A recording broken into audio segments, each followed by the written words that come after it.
She said, I want to ask you something. I thought, yeah, y'all been talking.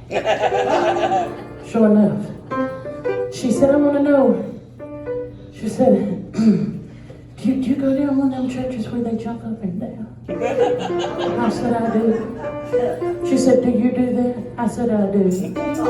She said, do they talk in them, what is it called? I said, tongue talking? Talking in tongues? She said, yeah. She said, you go to one of them? I said, yeah, I do. She said, do you do that? I said, yeah. She said, you probably do more than that, don't you? I said, yeah. Come on now. And then she quit right there. She didn't want to know no more. She didn't want to know anything else. I didn't volunteer. And she said, but I don't understand it, you know.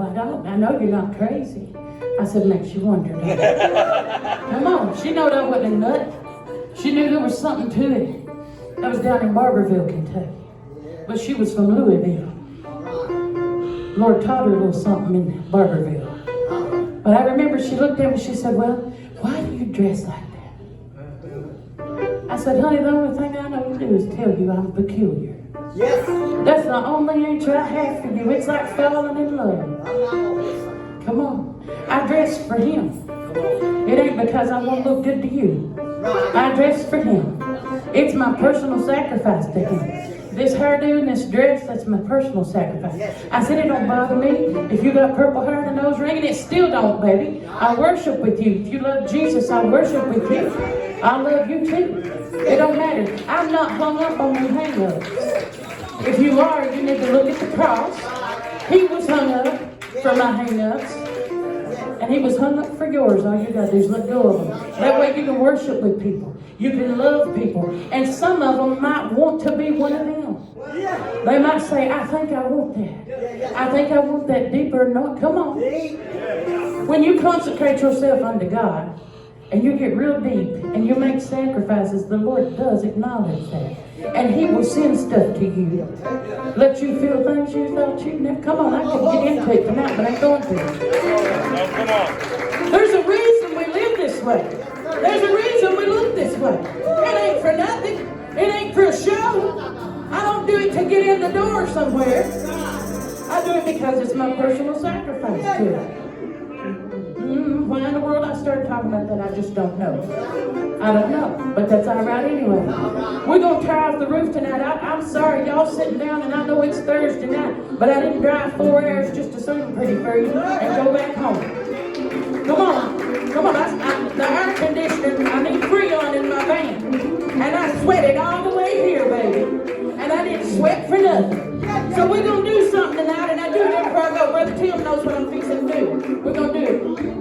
I went down to Mississippi, down there where the Sloan family is. Love them people. Come on. Come on. They baptize in the name too. It's all right. And I'm just going to go there. Is that all right? I went there for years and didn't even know it. Because it wasn't a hang-up. Come on. They didn't know if I was or if I wouldn't. Y'all don't know if I am or if I am. Maybe Brother Jason knows I went down in the name of McIntosh, Alabama about a year ago. But glory to God, the rest of you didn't know that. Watch it now, come on. This is being streamed. You better not be streaming that to my family. Come on, they don't know yet. Glory to God, it's all right anyhow. But I went down to Guntown and they sang Tear Off the Roof. Come on, I got into some stuff, didn't I, Tim? I'm bad to do that, and then I just back right out and leave it for the pastor. Ain't that good? It's good, ain't it? Don't be hung up on baptism, y'all. Don't be hung up. Baptize the way you feel to baptize. I did. But don't be mean to people if they don't. Because if you are, they ain't going to want to. All right? That's enough said. But glory to God, I went down there and fellowship with them people, and they sang Tear Off the Roof. And that night when I went, it was the first night I went, they said, we're going to sing Step in the Water. It's your song. I sang that song, and Step in the Water. I go in like that. And they said, yeah, the one where you tear the roof off. I said, oh. So they call it Step in the Water. They throw a blue cloth down on the floor. I brought one from Guntown tonight. Faith, go ahead and get that out of my purse. I brought it from Guntown. They gave it to me on New Year's Eve. down there. I took one with me that, y'all, I got some stories about some clouds. See, I ain't even got time. I took a brown one to Guntown, come back with a blue one for a reason. This is the water. If we can pray over a cloth and stand in for people, that can represent the water, the pool of Bethesda, the troubled water, whatever you want to call it. This represents the water tonight. If you want something from God, you can have it tonight. You don't have to wait any longer. Now, if you don't want it, just stay on your seat. If you're tired of your situation, you get up, come get it. It's like that man that was laying by the pool of Bethesda for 38 years. Jesus, when I was a little girl, I used to read the Bible all the time. And I read it and it said, Jesus looked at him and said, wilt thou be made whole? And I wondered, why, Lord, did you say it like that? Come on, he said, I was asking him, did he even want to be made whole? Do you even want to be made whole? Do you even want out of your situation? Are you comfortable in the state that you're in? If you are, you stay right there. He asked that man, wilt thou be made whole? That man said, well, and he started putting up the excuses that we use. I can talk to you this way because I was that way for 3 years. I just laid there. I just laid there. I was tired of fighting. I'd give up already. I see people in this house that are tired of fighting. And you done gave up. Well, if you wanted, you can have it tonight. But he said, everybody gets in front of me. I just let them go. Let them get in. And then he said, I have no one to put me in the pool. Ain't nobody gonna put you in the pool, baby. Ain't nobody dragging you to the water tonight. But if you're tired of it, I'm just gonna talk for a minute. Bear with me. I was down at Union College. I'm talking again about college. I was down there in a psychology class, and this professor was talking about these German shepherds that they did an experiment on one time that she read about. And it said they had them in a kennel that had an electrical charge on the floor. And now and then they zap them. Now and then. And it was not real painful, but it was uncomfortable. Those dogs got used to that pain. And when they put rubber mats in the corner of the kennels where they could get away from the pain, because you can't, feel the electricity through the rubber, they put the dogs on the rubber mats. They wouldn't stay on them. You get what I'm saying? They were so used to the pain that they'd rather stay in that situation than to get their help. And that's the way a lot of us are. We're so tired. We've done been through so much, and the devil's done beat us down so bad. We're like Samson down there in that dungeon. But get up, baby. Get up. I don't care if you're blind. I don't care if they beat you black and blue. Get up tonight. I see you. I see you. Get up. Get up tonight and tonight. Get in the water. Glory to God, I'm begging you. And I don't do that. Ain't nobody gonna put you in it. But when I start singing this song, everybody comes up here. I know y'all know how to lay hands on each other. Y'all did it last time I was here. We had a throwdown. Come on. Come on. I know Brother Tim knows how we done it. Lord, that little boy got that Holy Ghost. Yeah, Lord. Brother Jonah, 9 years old, over in Bakersville, North Carolina. A couple of weeks ago. Things happen in the water. I've seen people leave walkers in the water, run through it, crawl through it, step in it, whatever. But these people gonna lay hands on you. I want the pastor and his wife to come first. Is that all right? Brother Brian Hood and his wife come up here. I need y'all to step on that blue cloth. They're in the water. Come on. Trouble! Come on, trouble has come to them. They face trouble. Y'all don't even know. Come on, but they bear the load. They're new pastors, but they're still bearing you as members. This church is on both their shoulders. Lay hands on them. Come on, let's get in the water tonight. Glory to God. You've lain there so long, body racked with pain. Friends gathered around him, praying for change. He said, I'm feeling the man preacher in the middle.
He started a little bit at a time, one step at a time. It's all right. But I went to a church over in Hazelwood. It's been several months back, and there was an older lady. And I told her, I said, you need to get in the water tonight. And there was a hardness there. And I didn't know where it was coming from. And I thought, well, it's not coming from her, I don't think. But there was a hardness. And I believed that the Lord touched your brother Tim. A few weeks ago, somebody messaged me and said, you remember that little woman that got in the water? And I felt like she had touched